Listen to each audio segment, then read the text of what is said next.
Good morning. My name is Jeff Cameron. On behalf of the RDIEC, I would like to welcome Mr. Dean Copeland.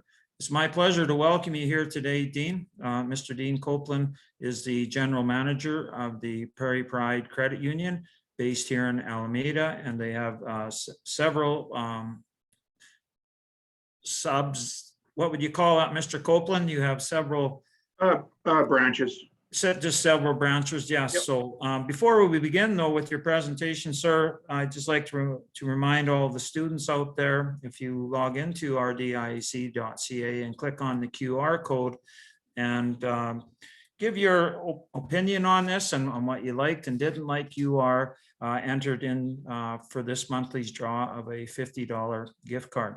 But anyhow, we'll move on and hope everyone's staying warm, and take her away, Mr. Copeland. Thanks, Jeff. I appreciate it, and welcome everyone into this session. Hopefully I can give some information that you'll find a little bit informative into what I do and into the industry in general. So as Mr. Cameron said, I'm the general manager of the Prairie Pride Credit Union. Some have called it a CEO, depend on the size. The smaller the credit union, the title changes a little bit, but the duties are the same. So I'll jump right into it here with a little bit about who we are. So we're independent. Some of you may have seen, if you're in the city or other towns, different credit unions. Obviously, Connexus is the biggest one, Affinity. There's roughly 36 different credit unions in the province, and we're all independent from each other.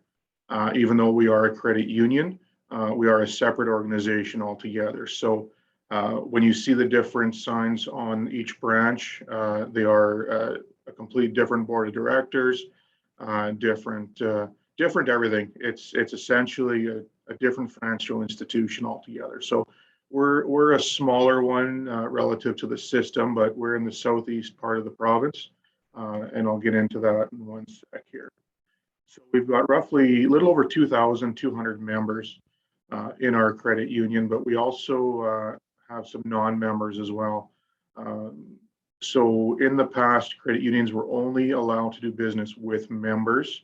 That has also been changed several years ago now to be able to do business with non-members for a lot of different reasons. Certain religions don't allow their members to be a member of anywhere else. So we do have some of that. We've got, and some people simply choose not to be a member. What you get with a member, each credit union is different, but is a $5 membership fee or the share in that. So you get to vote at annual meetings because it is owned and operated by the members. So each member has a share and an equal voice. So that's one of the benefits of the credit unions. We're just about 120 million in assets. This is based on last year's annual general meeting numbers. So in 2021, we have grown quite a bit. We're a little over 130 million now. So it's been a pretty robust year in 21. Our primary area is ag, but we also do some commercial lending and obviously consumer lending as well. But so what assets are is loans and our internal investments, so deposits that members bring in. We lend that money out to members, and we also have our own investments too. So we have roughly 90 million-ish in loans out to members in our 3 branches, and the rest is our own internal investments to keep the lights on and doors open and things like that. We employ 22 people in 3 communities, like I mentioned. We've got our main branch, our biggest branch in Alameda. That's where I work in a separate administration building. And we also have a branch in Elida and in the southeasternmost community in Saskatchewan in Gainsborough. So we initially started Prairie Pride Credit Union in 2001, before my time, and there was four branches at the time. It included Caryville, but we've since closed that down roughly 10 or so years ago.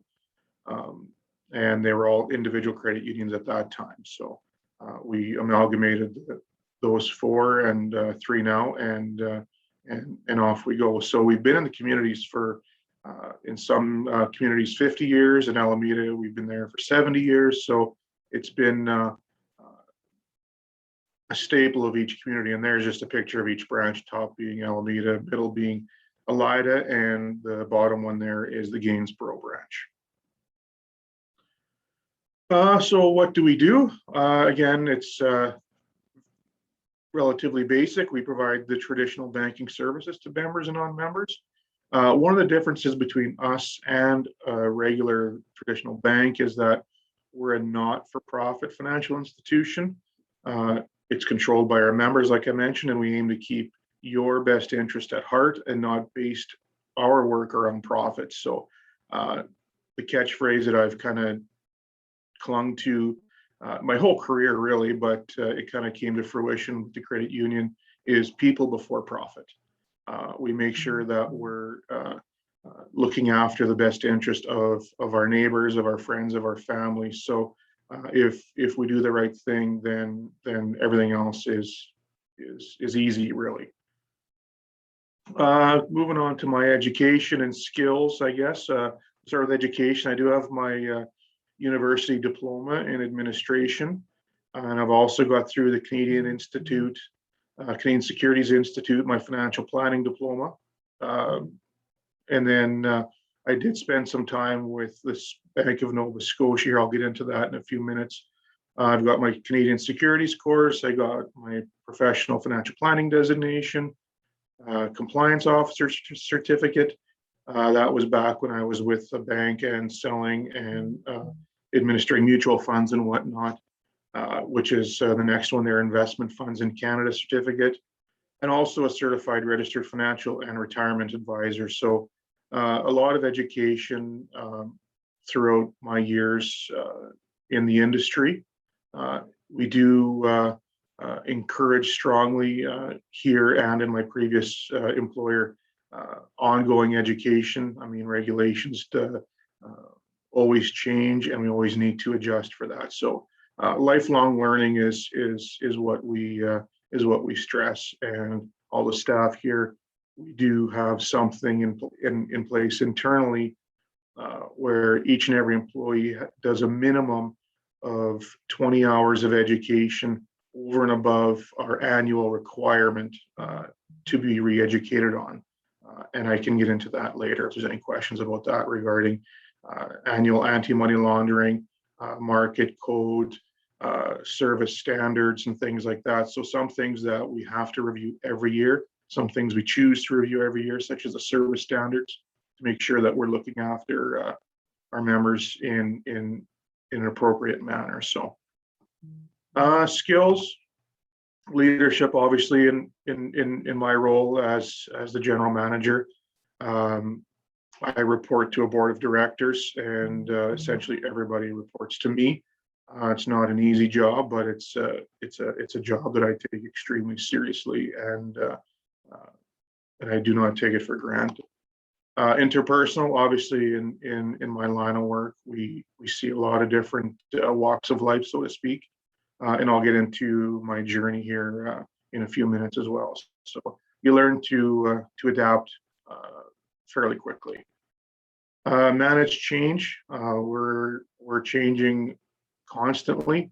The only consistent is change, being comfortable with being uncomfortable, especially this last couple of years with the pandemic. I mean, what I say today may not be what I mean tomorrow or yesterday. So being nimble in what changes and having to manage that with the membership, with my staff, and with my board as well. So problem solving, that's a big one. It's actually one of my favorite parts of the industry, solving members' needs and things like that, finding ways to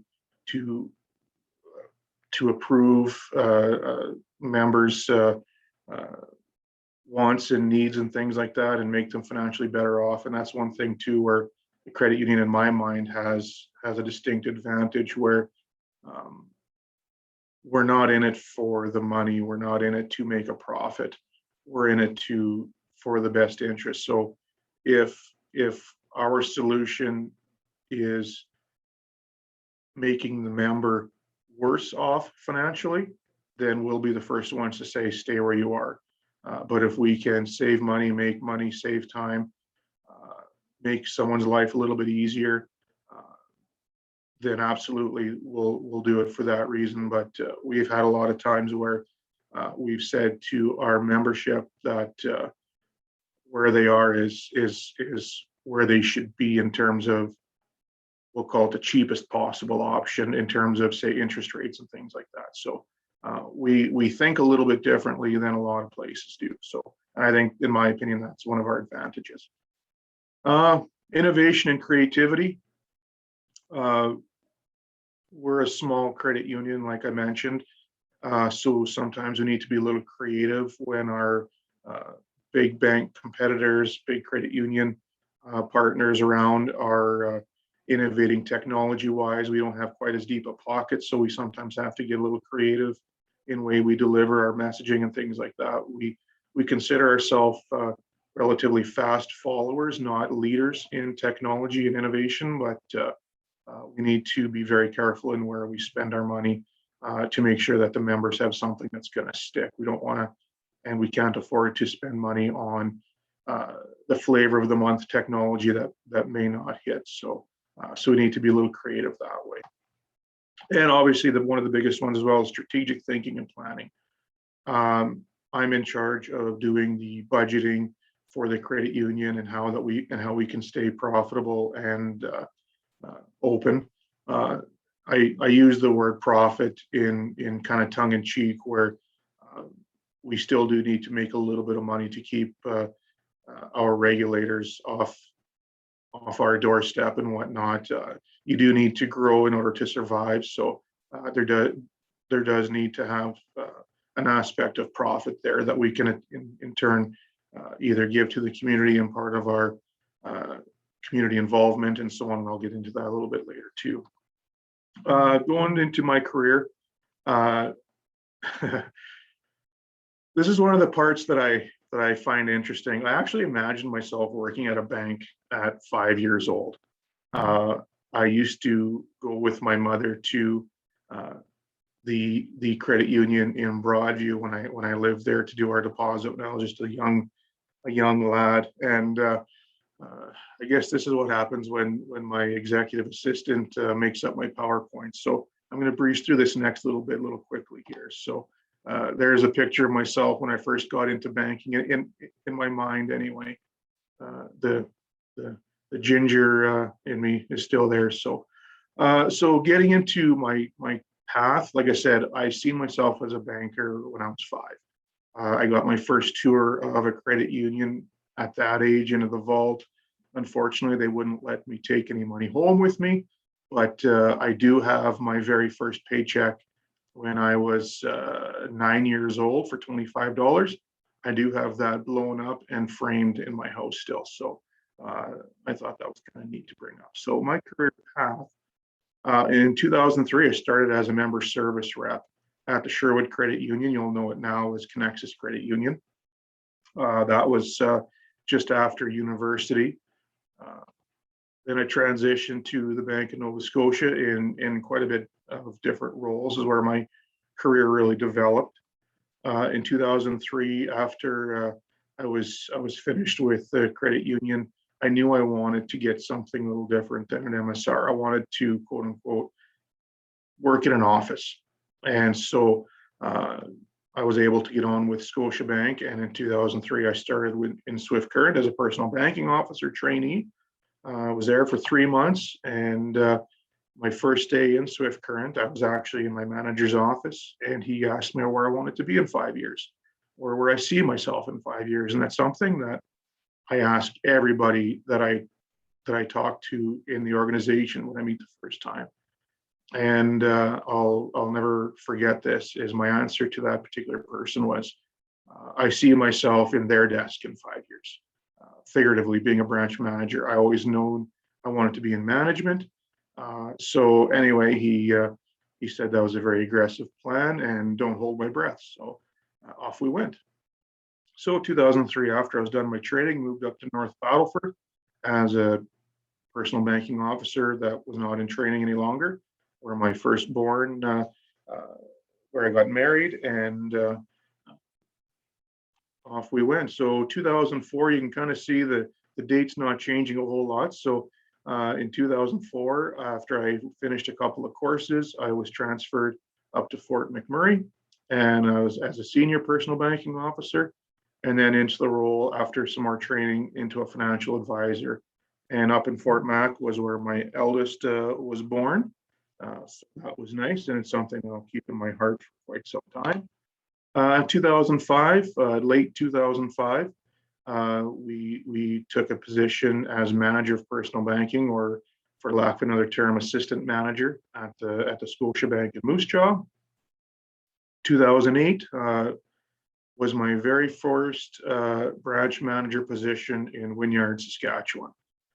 So I ran into my manager shortly after that, and I said, I guess I didn't hit my 5-year goal to get my first manager position. It took me about 5.5 years. So he kind of chuckled and says, well, usually it takes people 10 to 15 or more years. So you did all right. So one of the things that I've taken in my career is that with the bank, and I'll always look back fondly on, is to move up. My wife and I agreed that we would move anywhere if it was a promotion. So backing up to 2004, I actually had an application into Terrace, BC and Moncton, New Brunswick. It was more of a statement to the bank to say that we'll go coast to coast if it means something of a progression in my career. So I ended up going up to Northern Alberta. So that was kind of fun. Got get paid to move and get a promotion to go along with it. So anyway, up to 2008, just after my youngest was born in Moose Jaw, moved there actually 4 days after he was out of the hospital. We took the move to Wynyard. I spent about 4 years there, and then we decided to move back to Rocky Mountain House as a larger branch manager. That one was probably the busiest branch other than Fort McMurray that I'd worked in. You would have people, about 30 people in line all day, every day, with 5 MSRs working on the front line. So it wouldn't be uncommon for me to have 10 to 12 people waiting for me to open the door every morning to let them in to do their business. So once that happened in 2012, we fast forward to 2015, and I found a culture of that bank moving away from the people and moving towards profit and product, and values just didn't quite align for me anymore. So I thought I would start looking for other avenues, and Prairie Pride came up, and it was actually a great fit. So in July of 2015, we packed up one more time and moved to Alameda. So started as the general manager, using my experience in the past to help me through, and it's been an adventure ever since. We've got a town of about 350.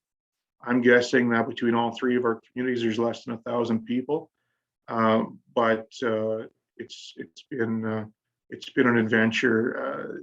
The lack of population definitely does not take away from the work. So what do I do exactly? Guided by organizational strategies and the board of directors, my bosses, there's 9 people on the board. I provide vision, leadership, and direction to the credit union. I have overall management responsibility for all credit union operations, HR, policy development, implementation, compliance, financial management, lending and loans, portfolio management, deposit administration and portfolio management, sales, marketing, promotion, and strategic and business planning. All relatively boring stuff when you look at it on the screen here.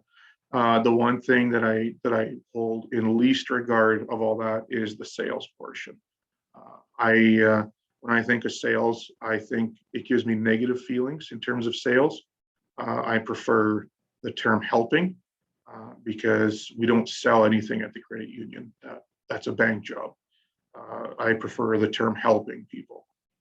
Again, I'm responsible for the performance and integration of all aspects of the business within the boundaries of our sound business practices, legislation, regulations, bylaws, policies, and procedure.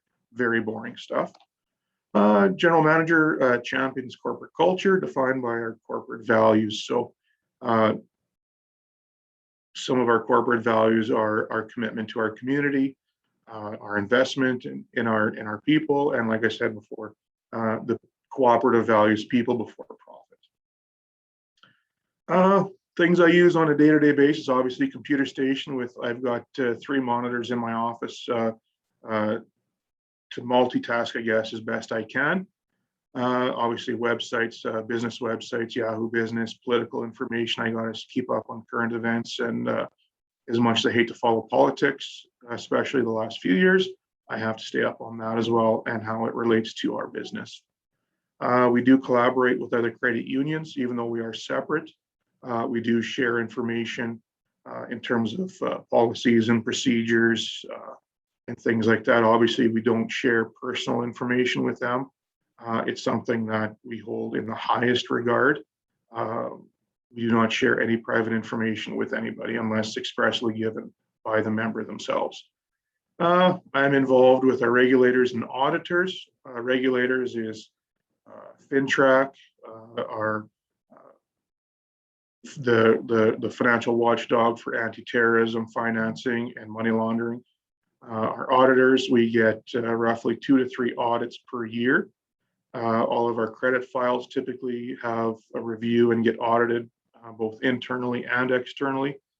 We have regulations that we need to follow on that regard. So there's a lot of regulation, a lot of auditing to make sure that we're doing business appropriately and for the right reason and whatnot. So obviously various programs based on technological advances and availability. Again, sometimes we have to get a little bit creative on things when we're doing that, but generally speaking, our internal systems are top notch with, say, Office 365, Windows 10, and things like that. All of our systems are as current as possible.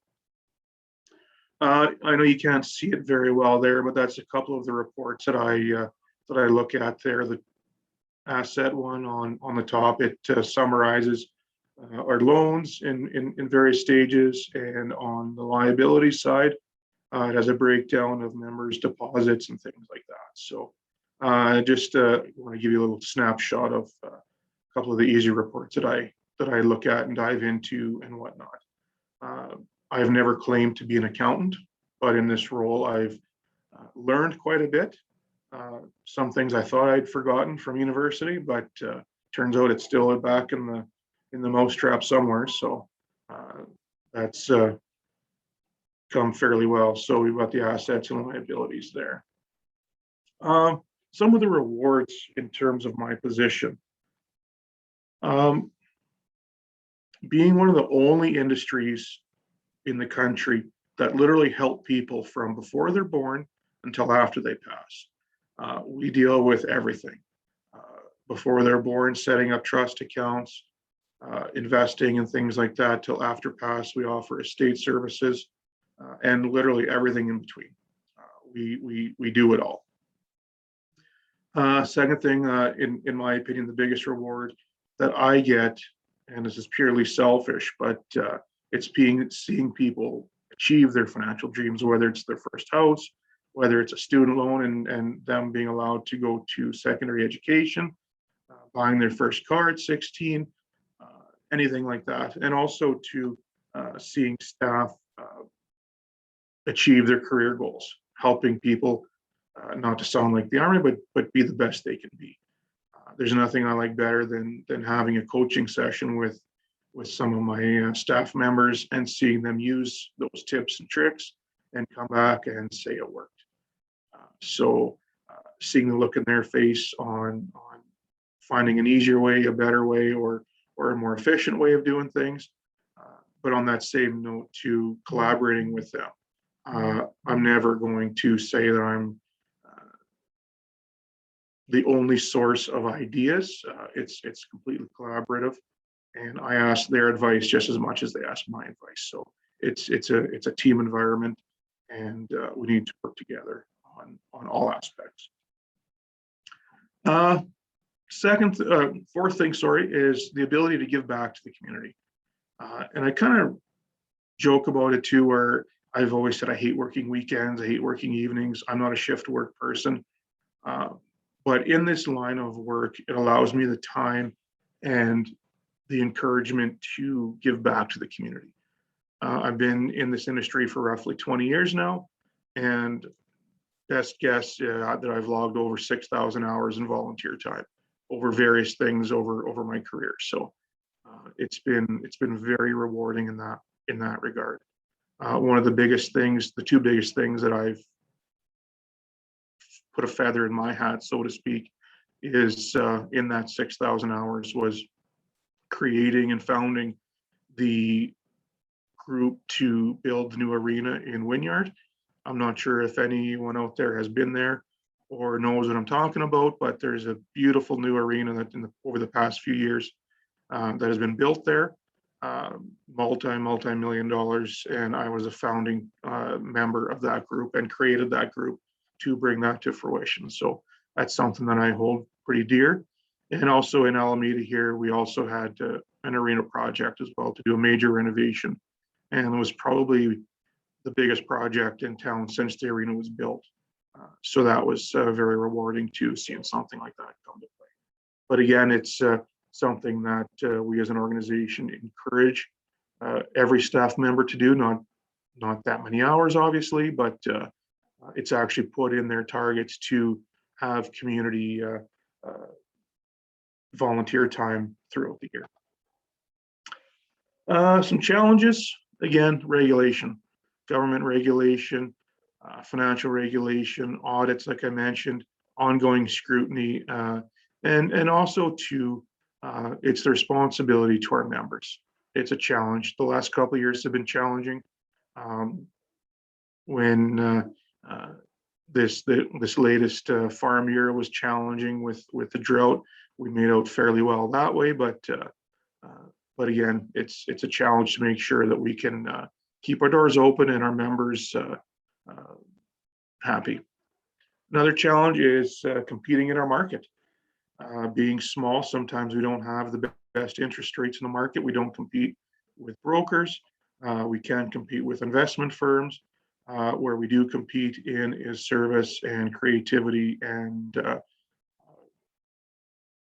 I believe we've got some of the most intelligent staff members in the industry, regardless of population. The approach that I take to my role is humble. And what I mean by that is I work for my staff and members. The money that we lend out is the money that we take in from our members. So essentially, we're lending out our own money. And that's something I don't take lightly. We're lending to family, we're lending to friends, we're lending to neighbors. And that is very humbling, where it's my responsibility to make sure everything is looked after in an appropriate manner. And also that the staff is my responsibility as well. I don't take that lightly for a second. So I try to conduct myself in a way that I'm approachable to my staff and members. Sometimes it's a little harder, a little easier said than done, but it's something that I hold in high regard. How do I make them successful? Coaching. We have coaching that's ongoing. I have an open door policy. In terms of that, all of the decisions in terms of lending run across my desk or my manager of lending's desk. We look at things that are a little outside the box. We think differently. We have a lot of times where some of our members' instances may not fit inside the box at other credit unions or other banks. We look at it a little differently. Some people call it old school, but we put a little common sense into it, and we don't let the computer just make the decision for us. We actually make the decision in-house, which is a lot more efficient, I find, and a lot quicker than a lot of places. Confidence. A lot of my decisions need to be made, and most without 100% of the information. So I need to have confidence in the information that I'm receiving from my staff members to make as informed a decision as possible. So I need to have confidence in my abilities to make those decisions, as well as confidence in my staff members as well. I take a lot of their recommendations to heart. But the one thing I have learned is when I do make a decision, to stand by it, and everything's fixable. So I've never considered myself a person that has either failed at business or made the wrong decision. Has there been instances where the result wasn't what I was hoping for? Yes. But I don't consider that a failure by any stretch of the imagination. I consider that an opportunity to improve, and an opportunity to make it, to take a different approach. Expect the unexpected. Priority changes at a moment's notice. So being available to everyone is important. This past 2 years has been a prime example of that, where everything changed at a moment's notice and continues to change at a moment's notice, essentially. So that has been something where it's been a learned skill relatively quickly here. What to expect in my role: plenty of administrative work, continuous training, always something new or different going on. But with that said, the focus is always on service and our members. That is a deal breaker, non-optional. It's something that we take extremely seriously, is our service, both internally to my staff and service to our members, and making sure that they have everything they need to be successful. Being a smaller credit union, some job descriptions can be a little blurred from time to time. If you get here early in the morning, you can sometimes see me shoveling the walk. So sometimes when there's a job that needs doing, it doesn't matter what your title says. We roll up our sleeves and get it done. Why do I do what I do? Well, it's for the people. There's a picture of the staff members there. Our barbecue in Elida, we have one of those every year. Unfortunately, we didn't have one in 2020, but there's 22 staff. That means there's 22 families that I'm responsible for. So yeah, that's why I do it. I was asked at one point in my career early on, do I want to manage money or do I want to manage people? And initially it was money. And as I went on in my career, I realized that it was people I wanted to manage. If you're interested in purely managing money, then you should be going to a wealth management side of things in terms of stock brokering and things like that. If you're interested in people, even though I do work at a financial institution where pennies count, it's the people are what matters. So that's why I do it. Incentives. Well, obviously we got to put food on the table. A little bit of perspective in terms of salary. As it relates to the bank, when I was in training at a bank, I was making roughly $33,000 a year, and that was in 2003. And I thought I was doing pretty good. As I moved up, obviously salary gets better. When I was managing the branch in Rocky Mountain House, which I would probably put in terms of traffic count and activity to a main branch in Regina. We were compared to Red Deer quite often.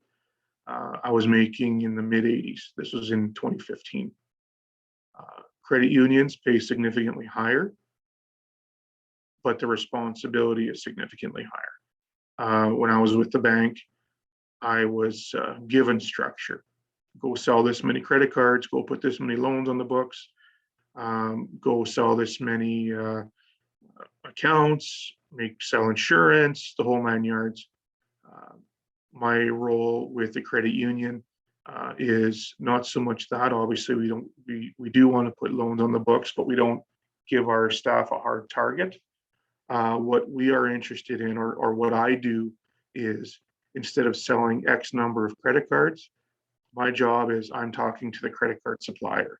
I'm designing the credit card. I'm talking to, again, our auditors. I'm crunching numbers to make sure we can keep the lights on. I'm setting interest rates for everything. So it's a lot higher level and a lot more strategic, and then so on and so forth. But again, I've often said to people that I've never worked harder in the industry than I have here. But the one thing I can say with absolute certainty is that what I do is valued within the credit union and valued by my board of directors. So it makes it a lot easier. Benefits. I believe that we have second to none benefits in our country. And I believe most credit unions are the same, but some can be a little different. Like I mentioned, they're obviously different organizations. Bank is significantly different in benefits. I hold the benefits at my credit union in the highest regard. I do believe we have the best benefits in the industry. Let's see, we have a generous sick time program. They're earned, of course, a day and a half per month, but we're capped at 900 sick hours. That way, if something happens where someone needs to take an extended period of time, that 900 sick hours is designed to carry them over until the government sick benefits or disability benefits kick in, so that the staff member isn't out of pocket for anything. We've got 5 work-life balance days that you also can utilize. I mean, a lot of us have kids, but if you don't, that's fine too. If you just need to get some things done or organized in your life and you can't do it on the weekend, we've got a work-life balance program. Again, obviously with robust health benefits as well. So we're very generous in that regard. Full-time employees start with 3 weeks holidays, plus the work-life balance week. So some have called it 4 weeks, but it's more semantics than anything. You can go up to 6 weeks. I currently have 6 weeks holidays based on tenure, seniority, and things like that. So as you move up, you get a little bit more time off in addition to the work-life balance days. You can carry over 1 week into the new year as long as they're used by the end of April. And again, so if you have a week carryover, for myself, we're heading into January here. My 6 weeks will be reset, and I'll be carrying over a week, and I have a week of work-life balance. So I essentially have 8 weeks of time that I can take and use as I see fit, not including our sick time. Excuse me. Getting to the end, my voice is starting to go. Opportunities within Prairie Pride. We like to build our employees from the ground up internally. We obviously like to promote internally first. To be perfectly honest, it saves us a lot of time in terms of culture and basic training. If you work your way up to my position, obviously you're at the top of the organization. But that said, there is also opportunity to move to larger credit unions as well. Again, it's still a different organization, but the one thing that does remain is our pension. Our superannuation, again, I put at second to none. It's ourself and the co-op. Superannuation, they are absolutely phenomenal pension plans and pension funds. So that's something that the bank does not have as well. To put that into perspective, my first 5 years with the credit union, I was at a higher balance than 13 years with the bank. So it's something that, like I said, is phenomenal in terms of pension plans go. That pretty much does it. I know I kind of went over a lot of things there, but I am open to any and all questions if there is any. Well, Dean, firstly, I'd just like to, on behalf of the RDIEC and all the students out there, I'd just like to thank you so much for your presentation today. I had down challenge, rewards. What would you like to tell the students? You just covered everything so well, and I just think it will be a wonderful presentation for the high school kids in various classes that they can sit and watch with their teacher, and then be a lot of questions and answers. And as I watched you and listened to you talk, it just kind of reminded me of Winston Churchill, and he always said that we make a living by what we earn, we make a life by what we give. And you've certainly, as you listen to you talk, given so much time, when you talk about the rinks, the people, it was a human element first. So I think we as a society would be much better off if many people in a lot of industry took the human element first, and be a lot happier. I guess you've covered everything, but the one thing I would like to say for the high school kids that do turn into this, or any classroom, what would be your biggest message to them about getting into banking, about? The biggest message. I mean, you covered everything. Yeah, so. I guess stick with your gut. And I'll give a little bit of a story behind that. Is right out of high school, it was high school, university, high school, university, high school, tech school, whichever. And it was, you had to do it right away. Well, so I went to University of Regina, and I lasted about 30 days at the university. And in my gut, I wasn't ready for it. I was humming and hawing about taking a year off and seeing the world, so to speak. So end of September, I quit. I'm not going to mince it. I quit university. So I thought I would take a year off. Well, long story short, that year turned into 3, but it was 3 of, I don't want to say the best years because that's not the case, but they were the years that opened my eyes to the real world. And by that I mean, when I realized that I needed to do something more with my life, I was making boats at a fiberglass plant in Saskatoon, and I remember this moment where I looked up and I looked around at everybody and I said to myself, "This isn't me. This isn't what I'm going to do for the rest of my life."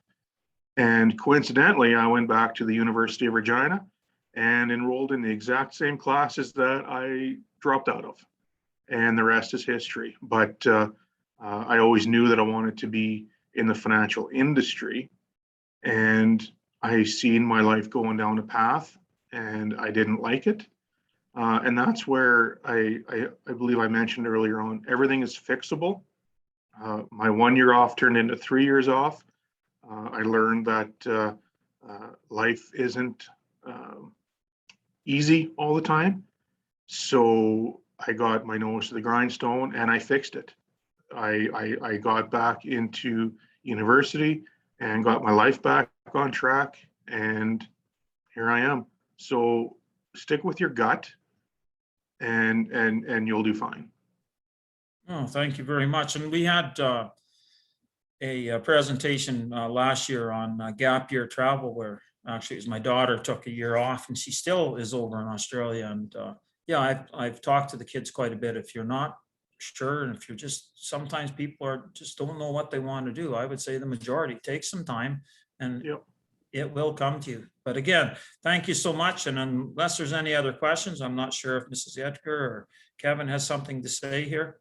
No, I just want to comment as well. Excellent presentation, Dean. I think the other thing that was really good about it is that you've had experience at both the banks and the credit union. I think it really shows, the different opportunities, and different, what's different. A lot of kids don't understand that. A lot of adults probably don't understand that, and so that highlighted that real well. Yeah, and that's something too where I've gotten a lot of experience. Like I said, um, it's with the bank being connected, that's an advantage. You could literally go coast to coast with your career, and I know people coast to coast with the bank still. In fact, one of my first managers in North Battleford was from Newfoundland, and he had transferred there a few months before I got there. So yeah, coast to coast. One of the reasons too, again, going to the credit union, specifically Prairie Pride. Um, I'm one of the few people out there where you can't pay enough to live in the city. Born and raised in small towns. My dad was a co-op manager growing up. Born in Bengoff, lived in Broadview. Melville was the biggest city. Uh, so I'm a small town guy. And when I was with the bank in my later years, uh, the next position, because I wanted it all. I still do want it all. And that's what I said when I was being interviewed. They asked me why I wanted credit union, why I wanted to be part of Prairie Pride. And I said, it's purely selfish. I want it all.